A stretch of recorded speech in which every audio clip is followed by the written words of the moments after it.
اوس د مفتي صاحب د جواب لپاره جاوید اختر صاحب ته بلن ورکو.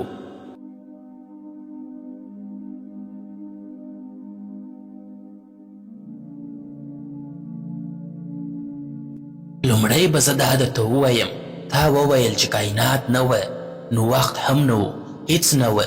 څنګه نه وه؟ خدای و، خدای موجود و. که خدای و نو وخت هم و. دا چې تا وویل چې زما سره منطق سته او ستا سره هم منطق سته، نو ثابته یې کړه. د خدای ثابتول خو زما کار نه دی. برټراند رسل ډېره ښه خبره کوي. که زه دا دعوا وکړم چې د چایو یوه چاینکه د مریخ په څلورو طرفونو کې شاوخوا راګرځي، نو دا ستا کار نه دی چې ثابته یې کړې چې په مریخ کې د چایو چاینکه نسته، بلکې دا ثابتول زما کار دی، ځکه ما یې دعوا کړې ده. د خدای د موجودیت دعوا مذهبي خلک کوي، نو زه یې ولې ثابته کړم چې خدای نسته؟ تر څو چې ته ما قانع نه کړې، تر هغو یې زه نه منم. دا ستا مسؤلیت جوړیږي چې ثابته یې کړې. اشه که داسې فکر وکړو چې مذهب او د خدای منل انسان بهتره کوي، نو یو کار وکړه، د نړۍ نقشه راواخله، ټول هغه ځایونه په نښه کړه چیرې چې مذهب زیات دی. هغه که لاتین امریکا وي، منځني ختیځ وي، یا پاریس وي، یا د هندوستان هغه سیمې وي چیرې چې مذهبیت زیات وي، همدا نقشه یوه څنګ ته کښېږده، بله نقشه راواخله، په هغه کې هغه ځایونه په نښه کړه چیرې چې بېانصافي، زور، جبر، د ښځو حقوق تر پښو لاندې کول، ظلم او دیکتاتوري وي. د دواړو نقشو به یوه وي. اوس دا راته ووایه چې د دې استعمالي ترکیب څنګه دی؟ د دې استعمالي ترکیب څه دی؟ د سړک پر غاړه چې عادي دواګانې خرڅېږي، هغه هم د استعمال ترکیب لري. څومره خراب هېوادونه او خرابې ټولنې چې دي، هغوی ټوله ظلم د خدای په نوم کوي. دا که ښه کوي او که بد کوي، له دې سره زه کار نه لرم.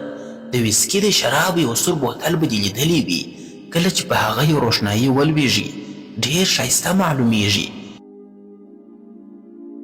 په دې کې هیڅ ستونزه نسته، ځکه هیڅ چاته یې تاوان نه رسیږي.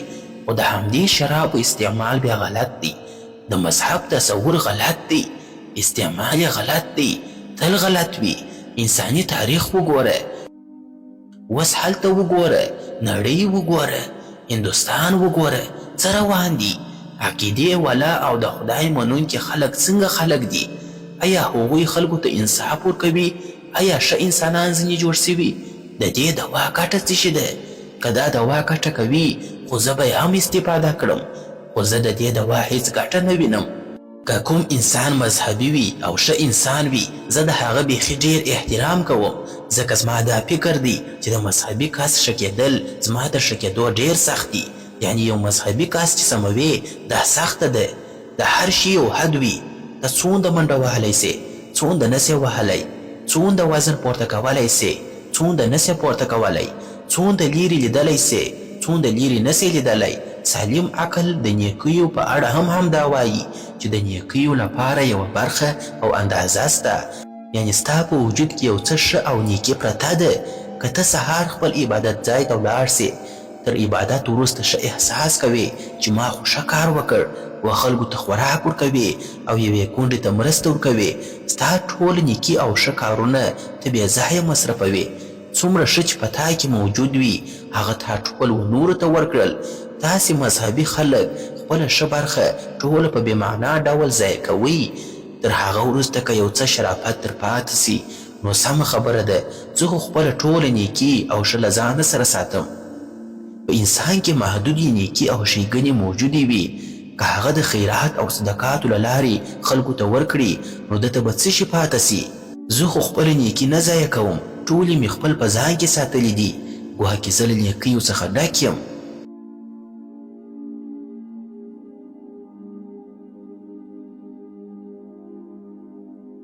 له جاوید اختر صاحب څخه ډېره مننه. تر هر څه مخکې باید د وخت خیال وساتو او کله کله خو باید تر خپل وخت مخکې خبرې خلاصې کړي. پر همدې ځای و مفتي صاحب ته بلنه ورکوو چې د جاوید اختر صاحب د جواب لپاره سټیج ته راسي. مهرباني مفتي صاحب.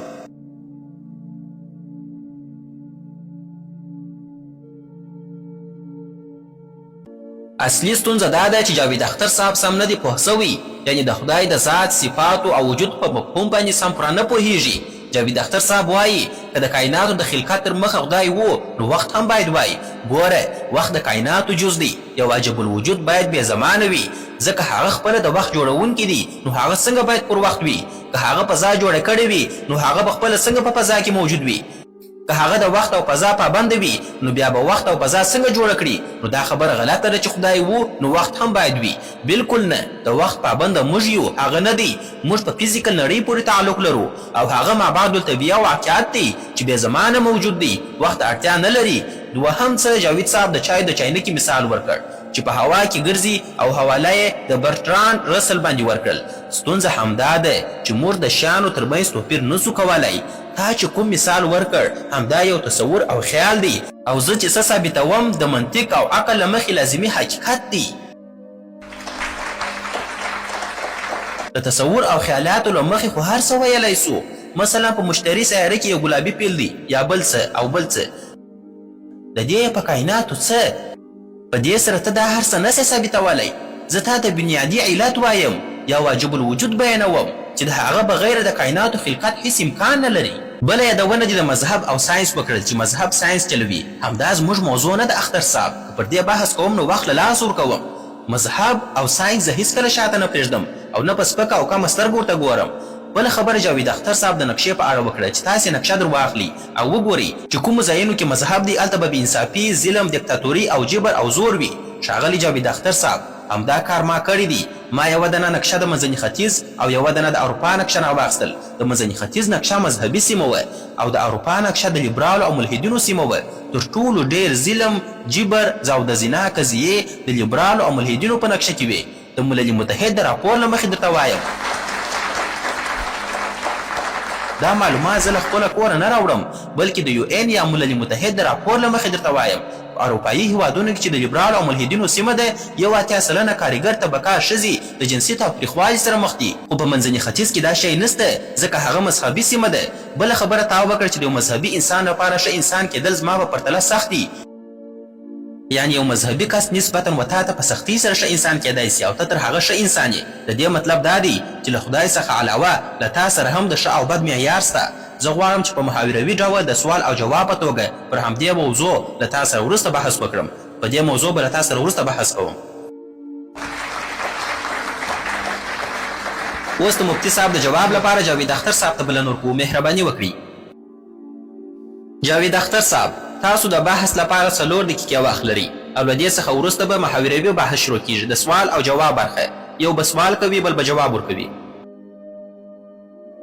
لومړی خو مفتي صاحب موږ بې وسلې کړو وایي چې په عقل سره دا معامله نه حل کیږي په منطق ورته رسېدلی نه سې ځکه دا میټافیزیکل حقیقت دی میټافیزیکل یو عجیبه لغات دی چندان یې ماته معنا هم نه ده معلومه بل چاته هم نه ده معلومه خلکو ته داسې ښکاري لکه دا چې خورا لوی شی وي ته وایې چې وخت اول نه و نو چې وخت اول نه و نو بیا ولې وایې چې خدای همیشه و همیشه به وي همدا همیشه لفظ خپله وخت دی همیشه و همیشه به وي دلته د همیشه څخه مطلب وخت دی که وخت نه وي نو همیشه بیا څنګه دا نړۍ چې هغه پر قادر دی د هغه بغیر یوه پاڼه هم نسي ښورېدلی او هغه مطلق ځواکمن دی دا نړۍ څنګه مخته روانه ده د دې نړۍ څه حال دی 45,000 ماشومان چې عمرونه یې تر 10 کالو کم وه په غزه کې مړه سول له لوږې او ډیپټریا مریضۍ څخه مړه سول ډیپټریا یو عجیبه وژونکې مریضي ده د ناروغ په ستوني کې جوړیږي ماشوم شین کیږي او ساه نسي اخیستلی د قادر مطلق څخه به مو دعا غوښتلی هغه خو ستاسو په ورځني ژوند کې مداخله کوي هغه دا هر څه ویني که هغه رښتیا هم وي نو چې زه دې دنیا ته ګورم د هغه په زړه کې هیڅ رحم او عزت نسته دا څه کوي ته خو مطلق ځواکمن یې قادر مطلق یې او هر ځای حاضر یې ته خو هلته غزه کې وې تا لیدل چې غزه کې ماشومان څنګه مړه کېدل اوس ته غواړې زه ستا عبادت وکړم تر تا خو هغه زموږ صدر اعظم لا ښه دی چې یو څه پاملرنه کوي تاسې د چا عبادت کوئ دا نړۍ له بې انصافۍ ظلم جبر او تشدد څخه ډکه ده دا مه وایاست چې هغه هر څه ویني او یو ورځ به ووایي او یوه ورځ به حساب کوي که هغه هر څه ویني مداخله نه کوي نو بیا تاسې دعاګانې ولې غواړئ تاسې په دعاګانو کې ورته وایاست چې زما دغه کار راوکړی. د دې معنا دا ده چې هغه مداخله کولی سي، هغه و تاسې ته دنده درکولی سي، بل کس ته یې نه ورکوي ځکه تا دعا کړې دی. نو چې هغه تا ته دنده درکولی سي، د لور واده دې کولی سي او زوی ته دې ګرین کارټ اخیستلی سي، لږ تر لږه خو دې دا ماشومان له مرګ څخه هم وژغوري. که د دې نړۍ کوم مالک وي او مطلق ځواکمن چلوونکی ذات وي، نو بیا به دا نړۍ همداسې روانه وي. زه خو غواړم چې داسې څوک نه وي. که داسې څوک هم وي، نو بیا دا بیخي د شرمندګۍ خبره ده. مننه.